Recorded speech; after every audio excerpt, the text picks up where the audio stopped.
খেলবো লোনাল tournament for by Evo এমপি40 এপিসোড 1-এ আপনাদেরকে সবাইকে স্বাগতম।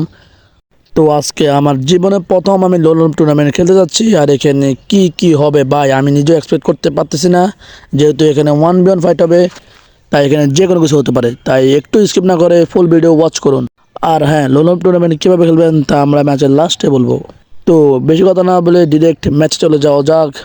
তো ম্যাচের শুরুতে আমরা দেখে নিলাম আমাদের ম্যাচে কে পড়ছে। তো ম্যাচ চেক করে দেওয়ার পর আমরা এডাব্লিউএম তাকে একটা শট দেওয়ার চেষ্টা করি, কিন্তু সে আমাদেরকে শট দিয়ে দেয়, কারণ আমি অনেক বেশি নার্ভাস ছিলাম, কারণ কখনোই তো আর খেলি নাই লোনাল টুর্নামেন্ট, তারপর 1v1 ফাইটে। তো তোমরা জানো আমি মোটামুটি এডাব্লিউএম ভালোই চালাই, কিন্তু তারপরে ওকে একটা শট লাগাতে পারলাম না। এমন করে প্রথম রাউন্ড হেরে গেলাম, দ্বিতীয় রাউন্ড হেরে গেলাম। তারপর তৃতীয় রাউন্ডে আমি M590 নিয়ে নিই, ভাবলাম এই রাউন্ড তো জিততে হবে কোনো রকম। কিন্তু ওই প্লেয়ারটা আমাকে পুরো রাশ মেরে দেয়, তখন আমি তাকে রাইডেন ক্যারেক্টার দিয়ে আটকিয়ে কোনো মতে তাকে আমি শট লাগিয়ে ফিনিশ করে দিই। একটা রাউন্ড পাইলাম, তাতে আমার একটু খুশি হচ্ছিলো, তারপরেও আমার ভয়টা পুরোপুরি ভাঙে নাই। তো এই রাউন্ডে আমি এখানে পুরোই হোল্ড করেছিলাম, হোল্ড মেরেছিলাম যে ও আসলে মারবো। কিন্তু যখন এখানে আসে যখন আমাকে রাশ দিতে দেয়, এখানে সেই লেভেলটা হেডশট মেরে দিই। তারপর আমার তো ফুল কনফিডেন্স চলে আসে। আপনারা দেখতেই পাচ্ছেন আমি এখানে দাঁড়িয়ে দাঁড়িয়ে ইমোট দিচ্ছি, কারণ আমার এখন ফুল কনফিডেন্স চলে এসেছে। তো ইমোট দেওয়ার শেষে আমরা দেখলাম ওই আমাদের জন্য ডাবল ভেক্টর কিনলো।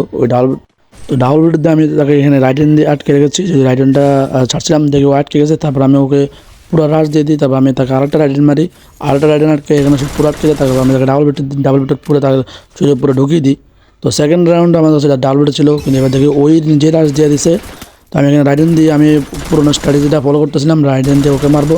কিন্তু ওখানে ফুল ড্যামেজ দিয়ে আমার রাইট হ্যান্ডটা রিলোড ছিল, সেটা আমি পুরো নার্ভাস হয়ে গেলাম, হাত থেকে আনতে পারি না। আর এমন টাইমে আমাদেরকে মারা দেয়।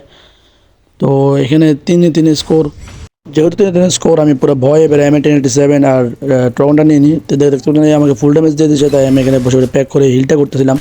তারপর আমি এখানে রাইট হ্যান্ড ছেড়ে দিই, কারণ ও যদি আসে এখানে মারা খাবে। তারপর আমি তাকে ট্রগনের লঞ্চটা মারি, একটা M1087-এর একটা জোস লেভেল একটা ওয়ান ট্যাপ মেরে এই রাউন্ডটা আমি নিয়ে নিই।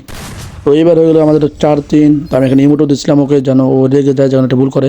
তো এই রাউন্ডে যদি পুরো আমি ট্রগন দিয়ে ফুল রাশ মেরে দেবো, ফুল রাশ মেরে চলে আসি, ট্রগন দিয়ে ফুল ড্যামেজ।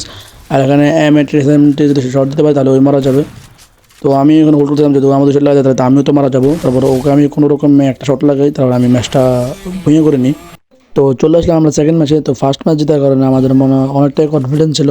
তো আমি দেখলাম ও ম্যাক্স 7 M40 নিয়েছে। তো আমি তো এখানে পুরো হোল্ড মোডে ছিলাম, কারণ আমি জানি যদি আগে ভাগে রাশ দিই তাহলে আমি নিজে মারা যাব। তো আমি তো এখানে হোল্ড করে বসে রয়েছি, যখন আসবে আমি তখন তাকেই মারবো। পরে দেখি ও নিজে রাশ দিয়েছে, তারপর আমি আমার রাইট হ্যান্ডটা ছেড়ে দিয়ে ওর পরে আমি রাশ দিয়ে দিই। রাশ দেওয়ার পর ও আমাকে রাইট হ্যান্ড মারছে, কিন্তু আমার কাছে জ্যাকেটটা ছিল, আর আমি এখানে ওকে ম্যাক্স 7টা পুরো ওর গাতে ঢুকিয়ে দিই। ঢুকে দেওয়ার কারণে আমরা এই প্রথম রাউন্ড জিতে যাই, সেকেন্ড রাউন্ডটা আমাদের জিততে হবে। তার জন্য আবার আমরা এখানে হোল্ড করতে দিলাম। আমি চাই না আমি যাবো, কিন্তু ও আসুক, ও আসলে আমরা ওকে মারতে ইজি হবে। কিন্তু আমরা যদি যাই আমরা এখানে মারা যেতে পারি, তাই আমরা তো আর এই রিস্ক নেবো না। ও আসলে আমরা ওকে রাশ দেবো। তো আমি এখানে রাইডেনটা ছাড়লাম, যদি ও এনে রাইডেনের নিচে পড়তো তাহলে ও মারা যেত, কিন্তু ওই রাইডেনের নিচে পড়ে নাই, ও গ্লোয়াল মেরে দিয়েছিল। তারপর আমি এখানে কোনো রকম উঠে ওর গাত পুরো ম্যাক্স 7টা পুরো ঢুকিয়ে দিই। তো এখানে আমাদের 2টা রাউন্ড আমরা পরপর জিতে গেলাম। তো থার্ড রাউন্ডে আমরা বসে যেলাম, দেখি ও কী গান নেয়। তো সরি আমরাই নিলাম গান M590। তো জানো তো আমরা শর্ট গানটা দিয়ে কেমন চালাই আর কেমন এনিমিদেরকে আমরা পিটি।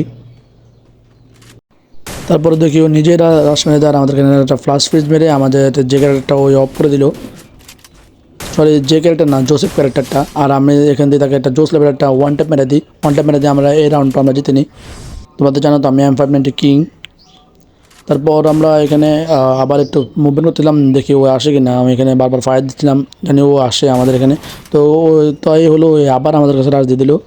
তারপর আমি তাকে এখানে আমার রাইডেনটা মারার চেষ্টা, দেখি ওই আমাদেরকে রাইডেন মেরে দিয়েছে। আর ওই রাইডেনটা আমাদেরকে লেগেও গিয়েছে, কারণ আমাদের জোসেফটা ওই ফ্লাশ ব্যাং মেরে আমাদের অফ করে রাখছিল। আমি তাকে একটা শট দিলাম না, সে আমাকে একটা শট দিয়ে আমাকে ওই মেরে দিল।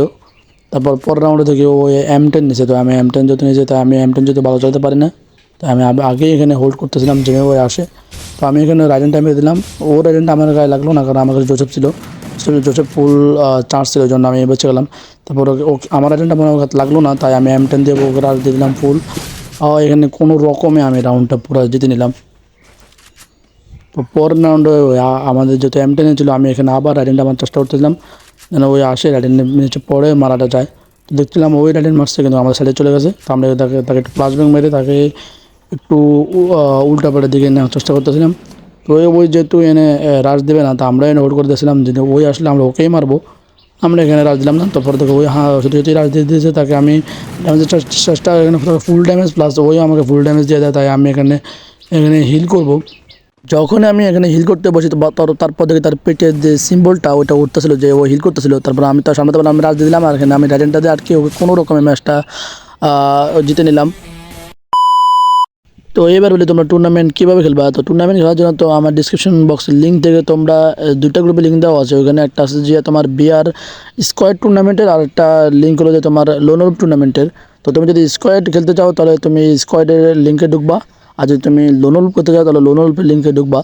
তো লোনরুপ লিঙ্কে ঢোকার পর তোমাদেরকে একটা হোয়াটসঅ্যাপ গ্রুপে নিয়ে যাবে। ওখানে তোমরা যেহেতু নিউ ঢুকবা তাই তোমরা এখানে কোনো আগের পোস্টগুলো দেখতে পারবে না।